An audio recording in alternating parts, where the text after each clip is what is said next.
Bienvenidos a la Iglesia Palabra Viva. Nuestra misión es hacer discípulos por medio de la palabra, para que vivan y den la vida obedeciendo y enseñando la voluntad de Dios, que es Jesús. Juan 8, del 1 al 8, dice así: Y Jesús se fue al monte de los olivos, y por la mañana volvió al templo, y todo el pueblo vino a él, y sentado él les enseñaba. Entonces los escribas y los fariseos le trajeron una mujer sorprendida en adulterio, y poniéndola en medio, le dijeron: Maestro, esta mujer ha sido sorprendida en el acto mismo del adulterio. Y en la ley nos mandó Moisés apedrear a tales mujeres. ¿Tú pues qué dices? Mas esto decían tentándole para poder acusarle. Pero Jesús, inclinando hacia el suelo, escribía en la tierra con el dedo. Y como insistieran en preguntarle, se enderezó y les dijo: El que de vosotros esté sin pecado sea el primero en arrojar la piedra contra ella.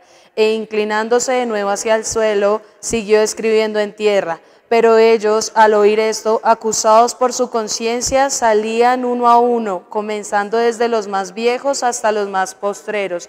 Y quedó solo Jesús y la mujer que estaba en medio. Enderezándose Jesús y no viendo a nadie sino a la mujer, le dijo: Mujer, ¿dónde están los que te acusaban? ¿Ninguno te condenó?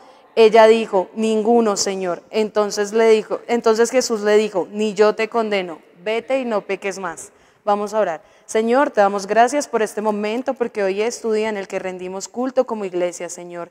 Te pido, Señor, que sea yo hablando tus palabras y no las mías, y que seas tú usándome, Señor, para traer la vida, Señor, porque tu palabra nos da vida, tu palabra alimenta nuestro espíritu y tu palabra nos da luz, Señor, en medio de la oscuridad. Úsame, Señor, en el nombre de tu Hijo Jesucristo. Amén. Bueno, yo me equivoqué, era Juan 8 del 1 al 11. Es que yo soy muy distraída y seguramente yo puse Juan 8 y puse el 1 al 8. Se va a dar cuenta que soy muy distraída. Entonces, bueno, le hago una pregunta. ¿Usted alguna vez ha tenido una vergüenza de esas que usted dice, es una vergüenza muy grande? Que usted dice, uy, no, qué pena, pero no así como que usted dice, qué oso. O sea, yo me he caído en la calle, a mí me da mucha pena, pero no esas vergüenzas, no me hable de esas vergüenzas, sino esos secretos que usted tiene en el corazón que usted no quiere que nadie se entere. Y usted dirá, pues obviamente no le voy a contar porque no quiero que nadie se entere. Pero usted irá pensando en eso y yo le iré contando cuál es una de mis mayores vergüenzas, de esas que yo había guardado en mi corazón, pero que igual algún día tuve que contar. Resulta que no le voy a contar de nuevo todo mi testimonio, pero sí le voy a contextualizar por si usted no lo escuchó. Yo fui víctima de una persona, de un delincuente que me engañó por redes sociales y fui extorsionada. Entonces, realmente yo diría no fue tan grave porque no me pasó nada, pero sí fue muy grave, casi me enloquezco. Cuando la fiscalía le dijo a mis papás que yo debía entregar mi computador, porque ellos tenían que hacer la investigación de lo que había en el computador, ellos debían verificar qué era lo que yo tenía guardado ahí. Entonces yo me acuerdo que ellos se levantaban los sábados a las 6 de la mañana y mi papá le preparaba el tinto a mi mamá y uno los escuchaba hablando por la puerta. Ellos son la única puerta que hay en mi casa, hay dos puertas. Pues la puerta que va a la calle y la puerta de la habitación de mis papás. En mi casa no hay más puertas. Entonces recuerdo, en ese momento ni siquiera ellos tenían puerta, no había puerta en ese momento. Y recuerdo que me hacían las escaleras y los escuchaba y escuché que mi papá le dijo a mi mamá, amor, el fiscal pidió que le entreguemos el computador de Luisa Fernanda porque tienen que revisar los archivos y las conversaciones que ella tiene ahí guardadas. Y yo entré en desesperación porque yo había contado la historia, pero no había contado toda la historia, solo una parte. Yo había dicho como, sí, es que me están acosando. Esa tarde llegué a la casa, le dije, mamá, un señor me está diciendo que me va a matar, que los va a matar a ustedes, que cuando me encuentre me va a hacer estas cosas horribles. Y mi mamá pues entró en shock, mi papá también se desesperó, pero yo no había contado toda la historia, ¿sí? Porque usted dirá, bueno, ¿y usted por qué se sentía tan amenazada? ¿Qué era lo que a usted la hacía sentirse tan amenazada? Entonces el fiscal le pidió el computador a mi papá y le dijo como, bueno, vamos a tener que revisar Y yo lo que hice fue que esa tarde cogí mi computador y borré todo, absolutamente todo. Usted dirá, bueno, y una niña, fui mucho más astuta que los fiscales en ese momento por el miedo que tuve, pues que mis papás se enteraran de toda la historia. Entonces, pues un día estaba pensando y dije, no, pero mi mamá merece saber la verdad. Mis papás merecen que yo les diga pues todo lo que sucedió, porque el tema es que pues el fiscal diciendo, bueno, ¿y allá por qué la tienen amenazada? ¿Qué es lo que hace, qué es lo que ella hizo que se siente pues en peligro? Entonces usted dirá, ¿qué fue lo que usted hizo? Bueno, yo pues en una videollamada con esta persona fui engañada y aparecí semidesnuda en la videollamada y esta persona decía que tenía una foto mía y que la iba a enviar al colegio. Entonces yo decía, oh my God, todos mis compañeros se van a enterar de lo que yo hice. Y un día, pues después de ya haber borrado todo, la fiscalía ya se había llevado el computador, entendí que mis papás merecían saber la verdad. Y yo tenía que sacar eso, y imagínense tener la valentía de ir y pararme enfrente de mi mamá y de mi papá y decirles, bueno, mamá y papá, por lo que me amenazan es esto. Entonces, ¿cuál era mi miedo? Pues que mis papás siempre se han esforzado por enseñarme a ser una persona íntegra, o sea, con valores, con moral, con ética. Siempre ese ha sido su esfuerzo. Mi casa está conformada por 4 mujeres y un hombre. Mi papá es el único hombre del hogar. Entonces, la pena que yo tenía con mi papá, decirle, papá, todo el esfuerzo que usted ha hecho por criar 3 niñas y por hacerlas unas mujeres de bien, fue desechado de mi parte y yo no tomé todo ese esfuerzo suyo, sino que no lo usé, sino que lo boté, o sea, realmente. Entonces yo me acerqué solamente a mi mamá y yo le dije, mamá, resulta que esta persona me amenaza porque él tiene una foto semidesnuda mía. Eso era lo que yo creía en ese momento. Entonces mi mamá me dijo, yo me acuerdo que ella me miró y me dijo como, qué decepción, o sea, todo lo que a usted se le ha enseñado en esta casa, Luisa Fernanda, y usted va y se expone, usted misma se expone de esa manera, cuando nosotros lo que hemos hecho dentro del hogar ha sido cuidarla, guardarla, y usted misma por su afán o por lo que haya sido, imprudencia más bien, va y hace semejante cosa que la expone frente a tanta gente, y entonces yo ese día entendí, mi mamá siempre me ha dicho que uno de los padres no recibe solo lo bueno, sino también lo malo, la disciplina. Y ese día empezó mi disciplina, porque obviamente mi mamá tenía que ser muy dura conmigo, porque mi comportamiento dio a entender que yo estaba tomando otro tipo de camino. Entonces ellos en su afán pues tuvieron que cuidarme, mi papá tuvo que hacerse cargo, decir bueno está bien, sí, ella se equivocó, yo cumplí los 14 años y la fiscalía dijo ya no podemos hacer nada porque Luisa ya tiene 14 años y en los 14 años se supone que un adolescente ya sabe qué está bien y qué está mal. No es como que el adolescente sea un tonto y no entienda qué es lo bueno y qué es lo malo. Y entonces yo entendí, bueno, esta decisión que yo tomé y este error que yo cometí, pues sí, exactamente, yo sabía que era lo bueno y que era lo malo. Y por eso yo me sentía acusada. Yo me acusaba y también Satanás me acusaba, obvio. Los espíritus inmundos en la noche, a ellos no me dejaban dormir. Entonces, yo ahorita lo cuento sonriendo, pero en ese momento fue trágico. O sea, imagínense, yo a los 14 años sintiendo que había hecho lo peor.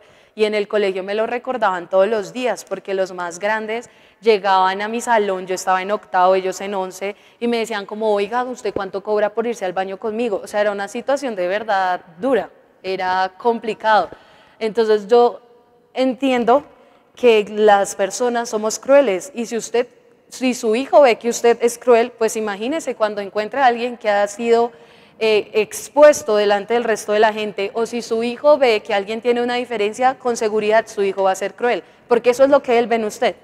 Entonces, esto me hizo recordar, vamos a ir a Juan 8, la porción que estábamos leyendo, en el versículo 9. Dice, pero ellos, al oír esto, acusados por su conciencia, salían uno a uno, comenzando desde los más viejos hasta los postreros, y quedó solo Jesús y la mujer que estaba en medio. Usted no me puede decir a mí, o no puede decirse, mentirse usted mismo y decir, no, yo no tengo ninguna vergüenza. Acá estaba todo un pueblo, porque dice que todo el pueblo vino a él y sentado él les enseñaba, y no quedó ni uno, es decir, que todo un pueblo tenía vergüenza y se acusaban, dice, pero ellos al oír esto, acusados por su conciencia, es decir, que no había ni una sola persona que no tuviera una acusación. Entonces, no había ni uno que no tuviera una acusación. Y dice que la pusieron en medio y esta porción me hace recordar cuando yo estaba en medio de todos mis compañeros y ellos eran crueles. Yo estoy segura que estas personas fueron crueles con ella. Porque los seres humanos somos crueles y los seres humanos juzgamos. Y aunque estemos acusados por nuestra conciencia, mire que ellos estaban acusados por su conciencia y aún así la llevaron y la pusieron en medio, sin importar que ellos también se sentían acusados. Entonces, eso no les importó, ellos solamente dijeron no, y la llevaron allá porque la ley de Moisés decía que ella debía ser apedreada. Entonces, leamos Juan 8, versículo 7. Dice, y como insistieran en preguntarle, se enderezó y les dijo, el que de vosotros esté sin pecado, sea el primero en arrojar la piedra contra ella. Pues ninguno la pudo arrojar. Ninguno pudo porque todos tenían pecado. Es decir, que usted y yo tenemos pecado. Y a veces nosotros decimos, obvio, sí, eso ya me lo sé. Eso yo ya sé que tengo pecado. A ver, si es que Jesús me salvó de eso. Sí, a veces se nos olvida. A veces se nos olvida. Vamos a ir a Lucas 5, del 27 al 32. La pregunta es, ¿Jesús vino por justos o por pecadores? Yo sé que usted dirá que ya se sabe la respuesta, pero igual la palabra nos la va a recordar, porque a veces nosotros creemos que ya no sabemos las cosas, pero realmente la palabra nos recuerda. ¿Por quién vino Jesús? Porque es que se nos acerca un pecador y no le predicamos porque creemos que no es digno de entender estas palabras. 27 al 32. Entonces, Lucas 5, 27 al 32 y dice, después de estas cosas salió y vio a un publicano llamado Leví sentado al banco de los tributos públicos y le dijo, sígueme. Y dejándolo todo, se levantó y le siguió. Y Leví le hizo gran banquete en su casa y había mucha compañía de publicanos y de otros que estaban a la mesa con ellos. Y los escribas y los fariseos murmuraban contra los discípulos diciendo, ¿por qué coméis y bebéis con publicanos y pecadores? Respondiendo Jesús les dijo, los que están sanos no tienen necesidad de médicos sino los enfermos. No he venido a llamar a justos sino a pecadores al arrepentimiento. No he venido a llamar a justos sino a pecadores al arrepentimiento. Creo que eso nos responde la pregunta, ¿no? La relación con el Padre depende del Hijo completamente. La relación que usted tiene con su papá depende de usted, obviamente de su papá, pero todos los hijos somos diferentes, es decir, nuestra relación con nuestro papá no es igual, así seamos, si somos 5 hermanos, pues 5 vamos a tener una relación diferente. En mi caso, mi relación en la que yo me puedo acercar y decir, mire, yo me equivoqué, porque yo me he equivocado muchas veces y cuando yo tengo que aceptar que me equivoqué, me acerco a mi mamá. Y cuando tengo que tomar una decisión que sé que va a marcar mi vida, me acerco a mi papá. No porque mi mamá no sea sabia, sino porque mi mamá es un poco más noble, su corazón es un poco, no estoy diciendo que el de mi papá sea duro, es un hombre muy consentidor, pero mi papá es un hombre muy conservador. Entonces cuando yo me equivoco y hago cosas como que uno dice, ¿en qué tenía la cabeza cuando hice eso? Pues me acerco a mi mamá. Se ve que uno de hijo también es, porque es que yo no me puedo acercar a mi papá y contarle esas cosas, pues tanto que yo cuando tuve que contarle a mi mamá lo que había sucedido, pues primero, o sea, mis papás decidí primero acercarme a mi mamá y la que le contó a mi mamá fue mi papá y me acuerdo que mi papá me dijo, Luisa Fernanda, venga para acá, ¿es cierto lo que está diciendo su mamá? Y yo, sí, papi, es que yo primero le dije a mi mamá, pero yo tenía susto. Entonces yo le dije, sí, es cierto y pues yo tengo que aceptar mi culpa porque ustedes tienen que saber lo que yo hice.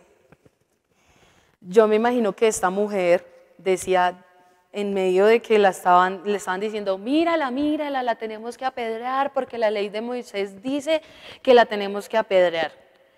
Y ella estaba ahí en el medio y ella diría, Dios mío, estoy ante Jesús. Estaba todo el pueblo, imposible, ella no supiera quién era Jesús, porque es que no estábamos en esas épocas donde estamos todo el día en el celular en la casa, sino que estábamos en una época donde la gente salía, trabajaba, es decir, ella sabía quién era Jesús.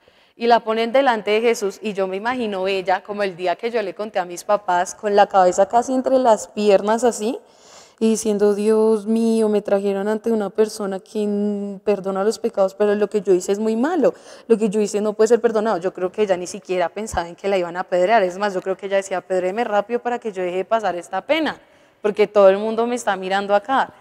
Pues eso era lo que yo sentía en ese momento. Yo decía como, ojalá mi mamá cogiera la piedra más grande y con la primera lanzada yo ya quedara ahí. Porque la pena que yo, o sea, pero era una vergüenza, es que no sé si no era eso como, ay, qué oso, no, era esa vergüenza, como esa culpabilidad, como esa tristeza de Dios mío, yo me equivoqué aun cuando mis padres han puesto todo su amor y todas sus virtudes para enseñarme. Entonces era esa vergüenza, realmente era eso lo que me acusaba.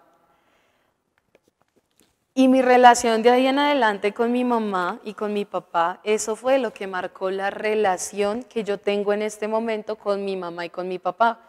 Cuando yo hago algo muy vergonzoso de esto que le cuento, me acerco a mi mamá. Y cuando hago cosas que no tienen sentido, digamos, tengo que tomar decisiones profesionales o tengo que hacer algo que es ya de mucho razonamiento, me acerco a mi papá. Porque yo soy muy distraída, yo no tomo todos los puntos en cuenta. Mi papá es como el que ve los 360 grados y me dice, pilas acá, mire esto, mire aquello. En cambio, mi mamá y yo somos más de yo acercarme y decirle, mamá, hice esto, mi mamá ora por mí y me dice, listo, mira, tú no debes hacer esto. Y la disciplina dura viene de parte de los dos, pero el amor también. ¿Sí? Mi papá no me regaña, él no dice nada, él se hace el callado, pero a él le duele lo que uno hace y uno se da cuenta. Y mi mamá sí es más bien de regañarte todo el día, o sea, si se acuerda, pues te regaña todo el día, todos los días, hasta que haces otra cosa. Y ya no es por ese regaño, sino por otra cosa. Pero ella lo hace en su afán de disciplinarnos, o sea, de enseñarnos. Ya después de que mis papás se enteraron, pues que ya lo supieron todo, ya estábamos en la fiscalía, la psicóloga, todo el mundo, el colegio, no fue como que mi mamá me dijo, estoy tan avergonzada de usted que no la voy a ayudar. No, mi mamá tuvo que ir al colegio hasta que yo cumplí 17 años porque a mí me seguían haciendo matoneo y ella siempre que me hacían algo era como una gallina que se pone por encima de su pollo y ella me defendía sobre todas las cosas. Pero es que su hija hizo esto, pero es que su hija se lo buscó, a mí qué me importa. O sea, ella se peleaba con todo el mundo por mí. Y era impresionante porque ella sabía lo que yo había hecho, ella sabía que me estaban juzgando por algo que era verdad y ella aún así no le importaba, o sea, en el interior del hogar sí me disciplinaba, pero por fuera mi mamá se hacía matar por mí. Ella si le tocaba ir al colegio 3 veces a la semana, ella iba y me defendía y pilas, mi hija, y ella oraba por mí, yo me levantaba y escuchaba a mi papá en la mañana, Señor, cuida la vida de Luisa, fortalécela, que ella entienda tu perdón. Y por la tarde llegaba al colegio y mi mamá me decía, hija, el Señor ya te perdonó, porque esa era su preocupación. A ellos ya no les importaba, o sea, ellos decían, pues sí, se equivocó y les dolía y todo, pero su importancia, o sea, lo que les importaba en ese momento era que, primero que yo no me suicidara y segundo pues que si me suicidaba era porque había perdido mi vida de fe, pero para ellos era muy importante que yo entendiera que Jesús ya había perdonado eso. Y a veces a nosotros se nos dificulta entender que Él ya nos perdonó. O cuando nos perdona se nos olvida que su benignidad nos debe llevar al arrepentimiento y lo que hacemos es seguir haciendo lo mismo. Es decir, la libertad que Jesús nos dio es para que nosotros le sirvamos y hagamos su voluntad, no sigamos haciendo la nuestra. Bueno, vamos a leer Salmo 40 del 1 al 4. Porque es que es importante, en el versículo 11 de Lucas, él le dice, ni yo te condeno, vete y no peques más. Entonces, esa frase de vete y no peques más, eso a mí me quebrantó. porque Él no le está diciendo yo te hice libre para que tú vayas y hagas lo que quieras, no, vete y no peques más, es decir, no sigas haciendo lo que venías haciendo. Salmo 40 del 1 al 4 dice: pacientemente esperé a Jehová y se inclinó a mí y oyó mi clamor y me hizo sacar del pozo de la desesperación, del lodo cenagoso. Puso mis pies sobre peña y enderezó mis pasos. Puso luego en mi boca cántico nuevo, alabanza a nuestro Dios. Verán esto muchos y temerán y confiarán en Jehová. Bienaventurado el hombre que puso en Jehová su confianza y no mira a los soberbios ni a los que se desvían tras la mentira. Hace unos meses yo realmente no llevo mucho de haber nacido de nuevo. Aunque yo seguía viniendo a la iglesia, sirviendo, yo no llevo mucho de haber nacido de nuevo. Porque esto que le comento me acusaba mucho. Yo sufría de ataques de ansiedad y me daba mucha depresión. Entonces duraba 3, 4 semanas sin dormir y durante la pandemia que dejé de trabajar hasta sin bañarme porque no entendía cuál era la razón de levantarme. No tenía ninguna razón para levantarme. Entonces descuidé completamente mi vida, estaba en un estado de indigencia en el alma, indigencia espiritual, porque no encontraba razón para levantarme, para bañarme, no tenía un sentido. En enero empecé a trabajar y por el tema del COVID me voy caminando a mi trabajo porque los buses van así de llenos. Y yo digo, primero ya me da estrés solamente escuchar a alguien toser al lado mío, es como, oh my God, no puede ser. Entonces me voy caminando, son 40 minutos. Y recuerdo que me ponía mis audífonos hace 3 meses y caminaba, y a veces yo caminaba y veía solo oscuridad a las 6 de la mañana.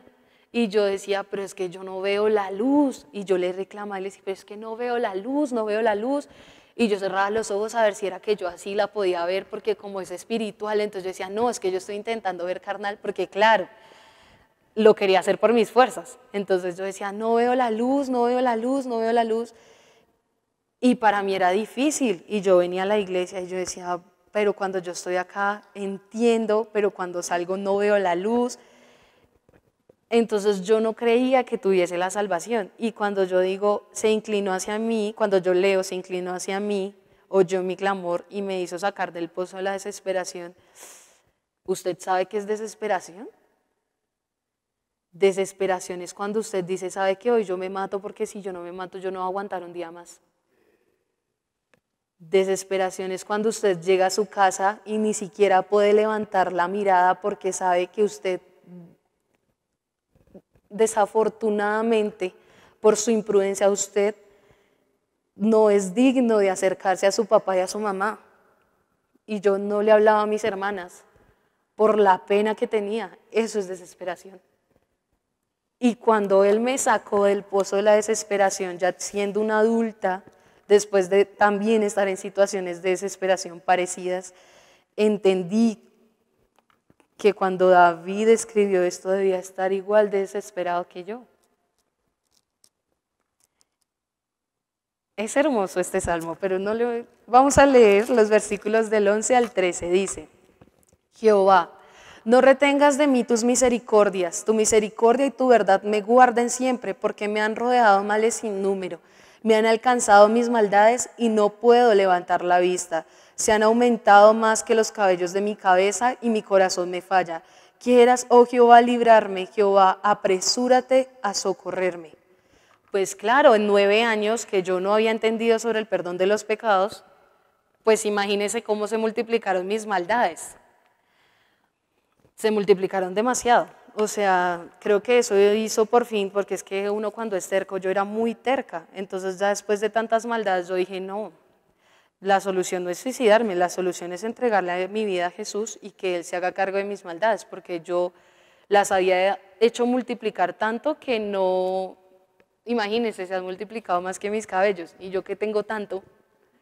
Entonces yo decía, no, yo ya no tengo cómo sostener esto, ya no tengo cómo sostener tanta maldad. Ahora vamos a ir a Romanos 5, del 1 al 11. A mí me gusta que la palabra nos explica todo. Lo que yo hablo son bobadas, yo le puedo contar a usted, pero la palabra es la que nos habla, la palabra es la que nos muestra qué es lo que Jesús ha hecho por nosotros. Romanos 5.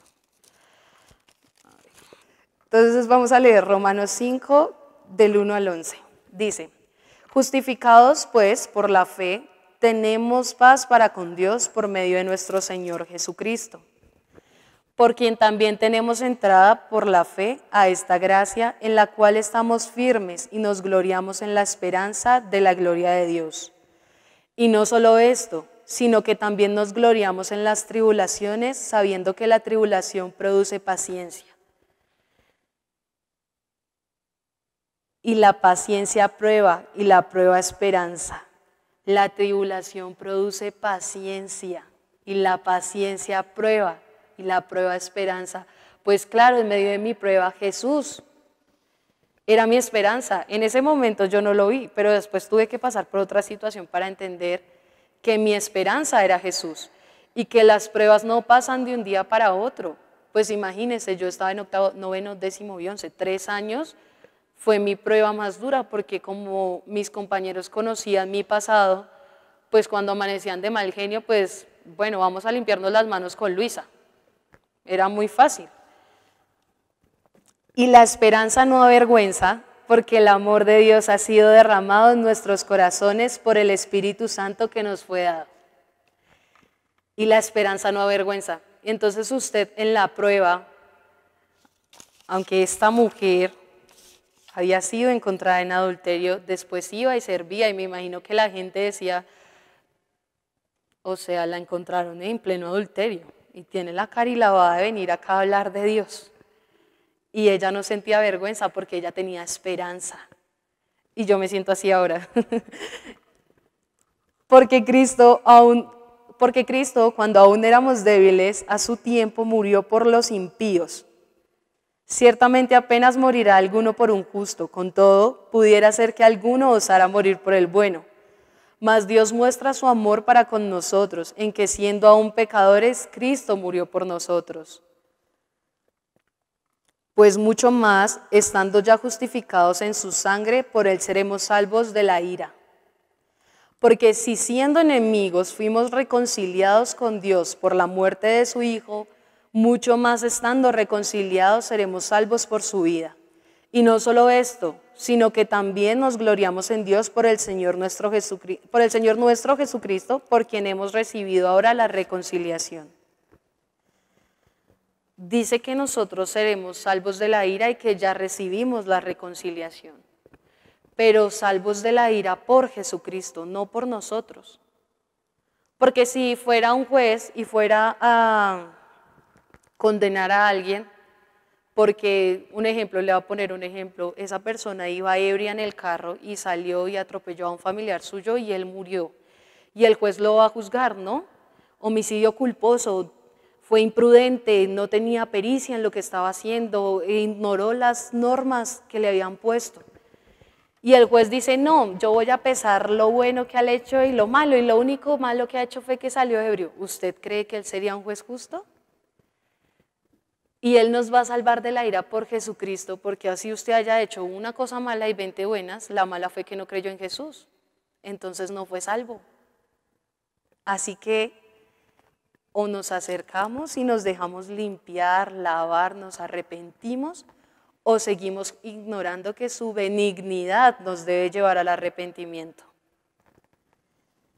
Vamos a leer Romanos 2 del 1 al 8. De pronto usted está diciendo, uy, qué montón de porciones. Ya vamos a encajar todo. Dice, por lo cual eres inexcusable, oh hombre, quien quiera que seas, tú que juzgas, pues en lo que juzgas a otro te condenas a ti mismo, porque tú que juzgas haces lo mismo. Yo creo que ese versículo no necesita explicación. Mas sabemos que el juicio de Dios contra los que practican tales cosas es según verdad. Y piensas esto, oh hombre, tú que juzgas a los que tal hacen y haces lo mismo, ¿que escaparás del juicio de Dios?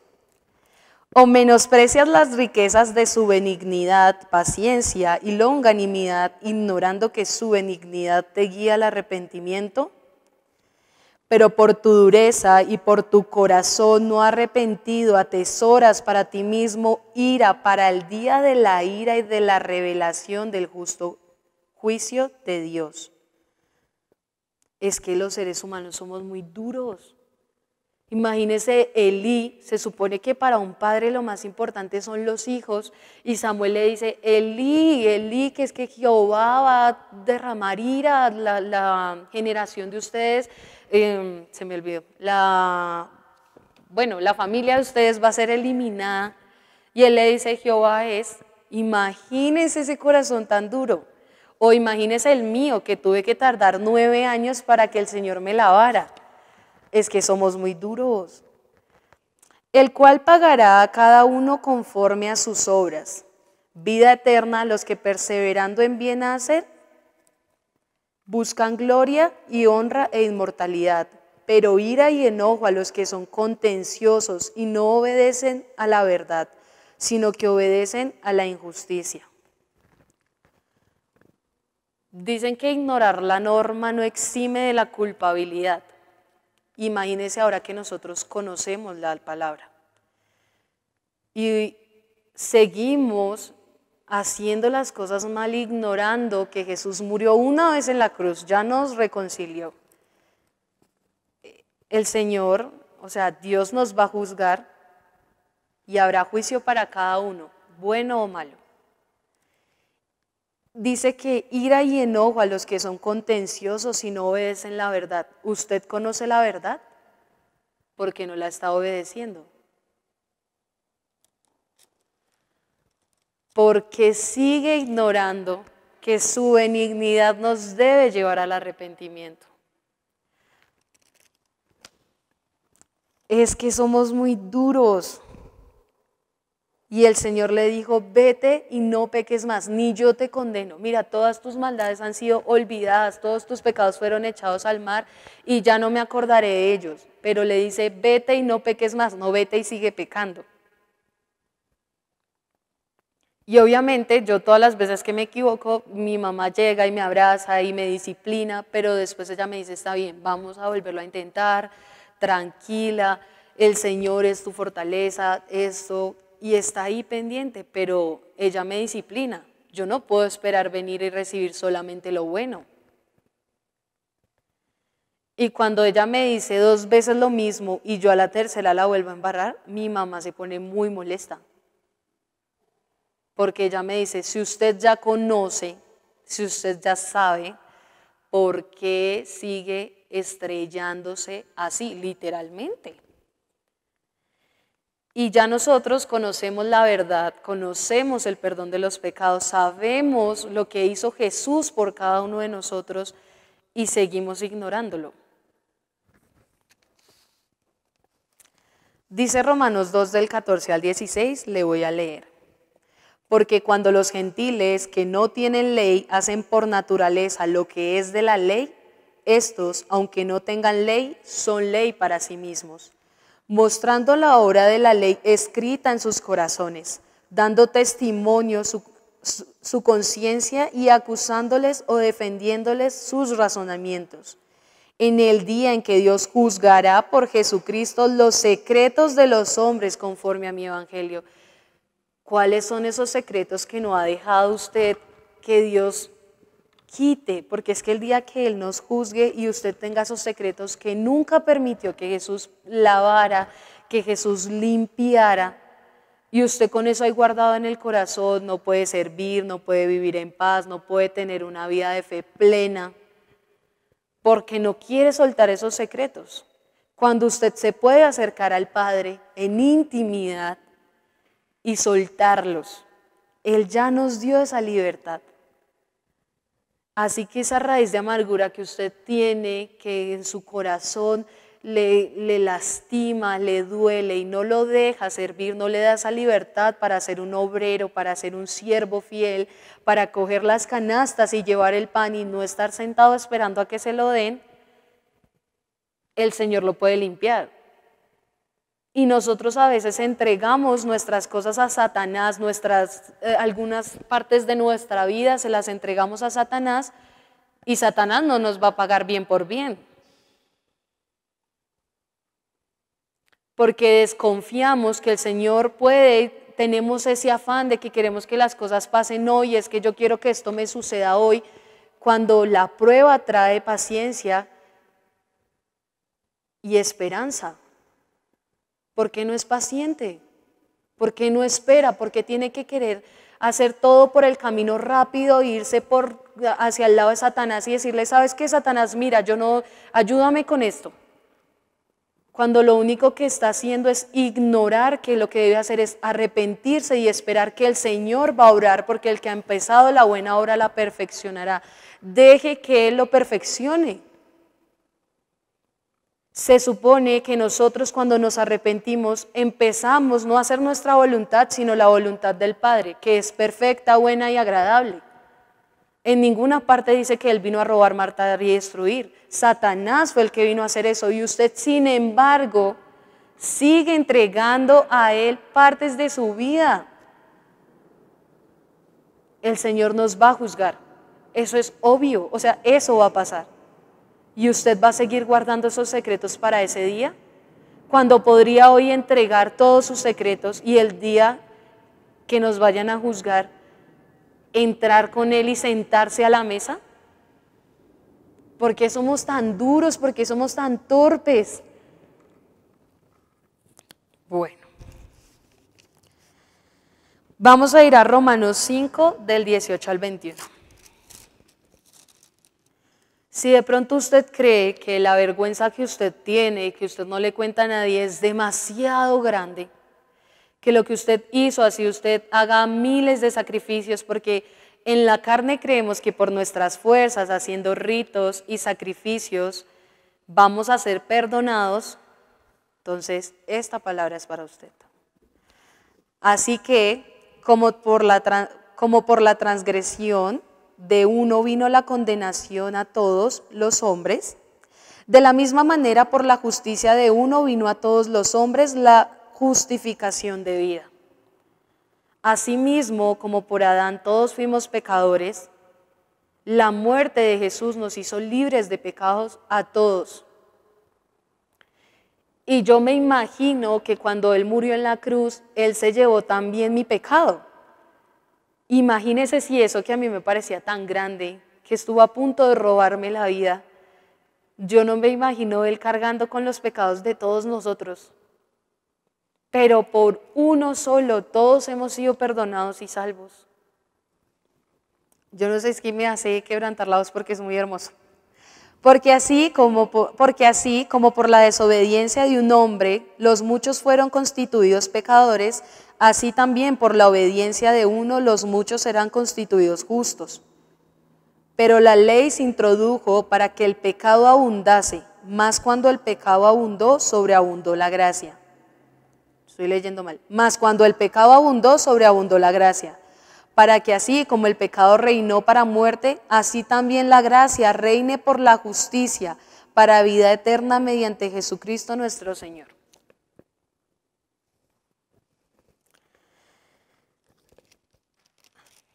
Es que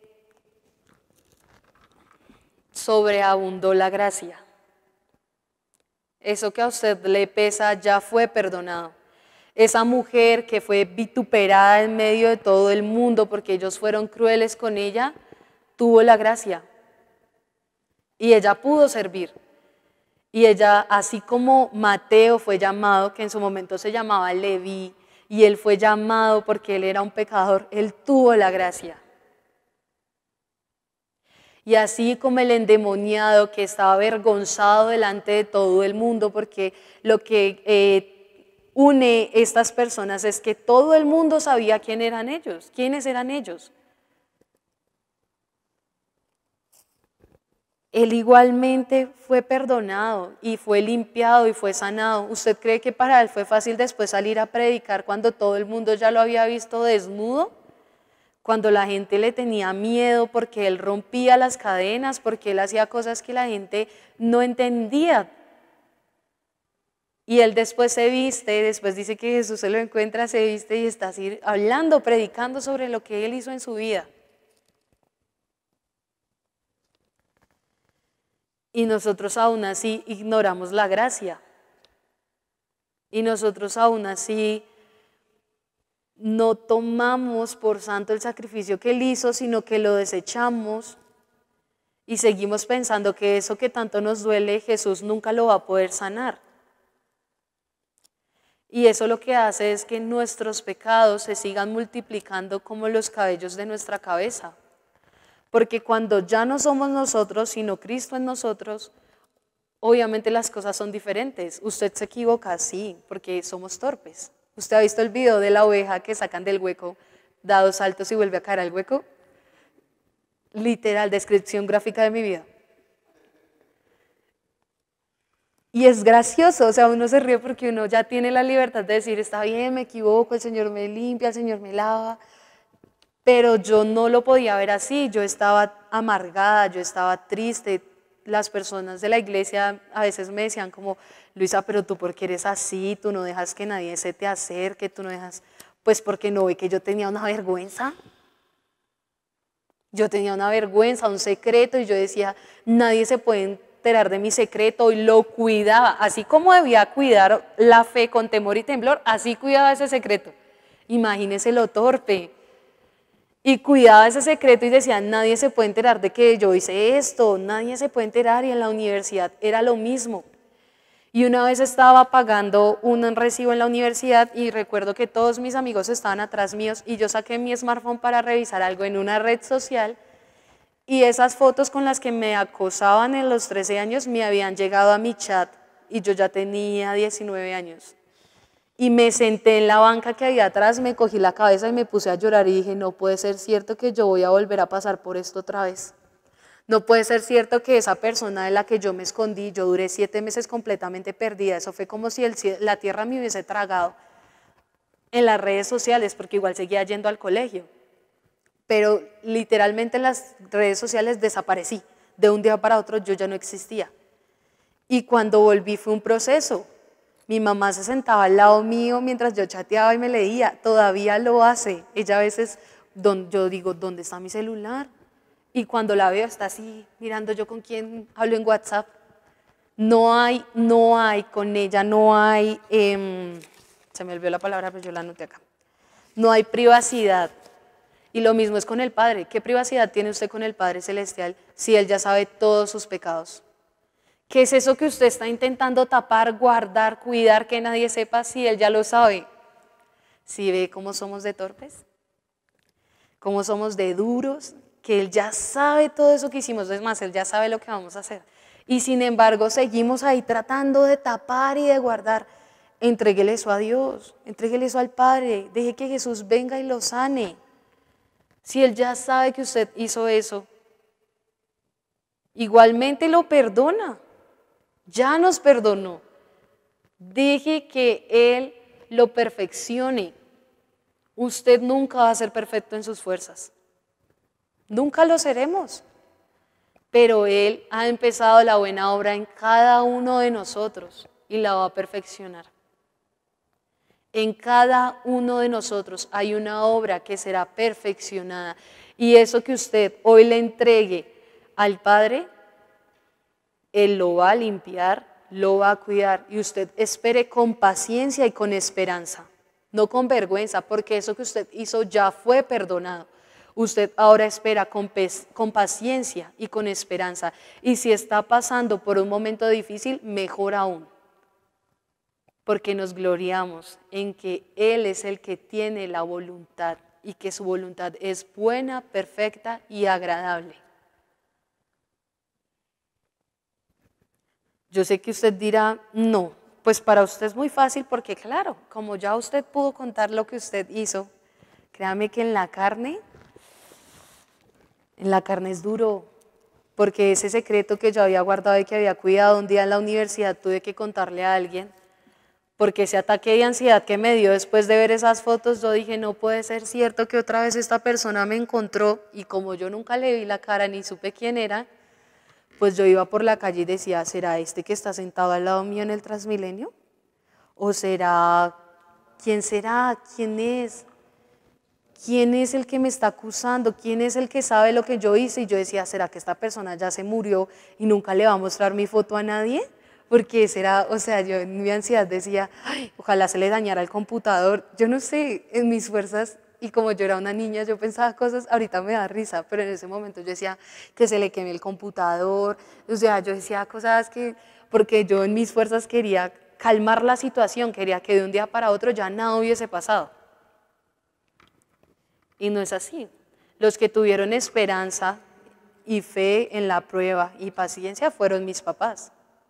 Porque ellos fueron los que oraron, ellos fueron los que nos predicaron a mí y a mis hermanas. Porque no es que mis hermanas, pues ellas son humanas, también juzgaban. No es que lo que le pasó a Luisa ya se lo buscó. No de que las tres habíamos sido criadas igual y la única que había sido tan torpe había sido yo. Bueno, vamos a ir a Salmo 40, versículo 17 para terminar.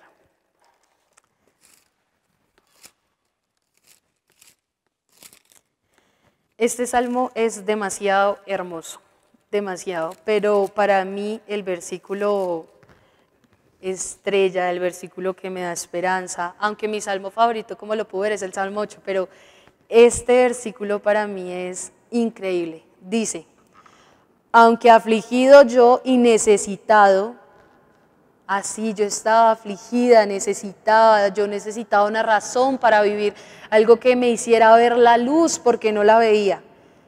Aunque afligido yo y necesitado, Jehová pensará en mí. Jehová piensa en usted, Jesús piensa en usted, piensa en mí, piensa en todos.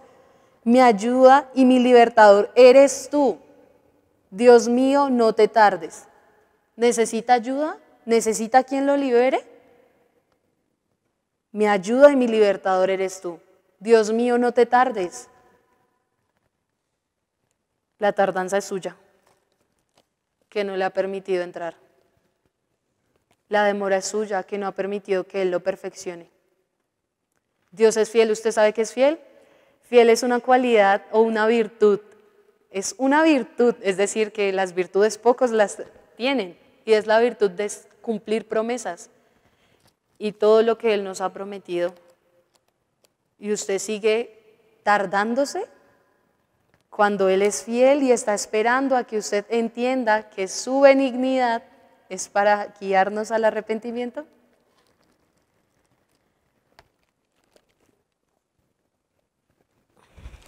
Ya cuando usted permita que el Señor entre, lo limpie y lo lave, usted será siervo fiel.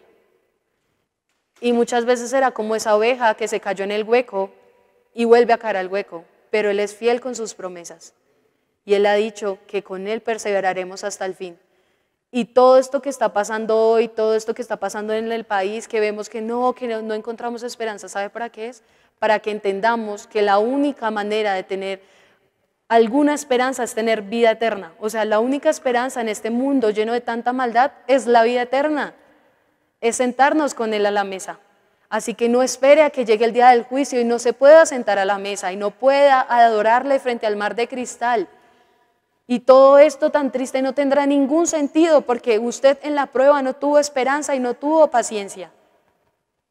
Una prueba al que usted mismo se sometió porque usted mismo por su voluntad terca se metió ahí. Usted no tiene excusa. Inexcusable no eres, oh hombre. No hay excusa. Ahora permita que Jesús lo lave, permita que Jesús lo limpie. Y el día del juicio usted pueda ir a la mesa y se pueda sentar sin pecado, sin vergüenza, sin acusaciones y sin nada.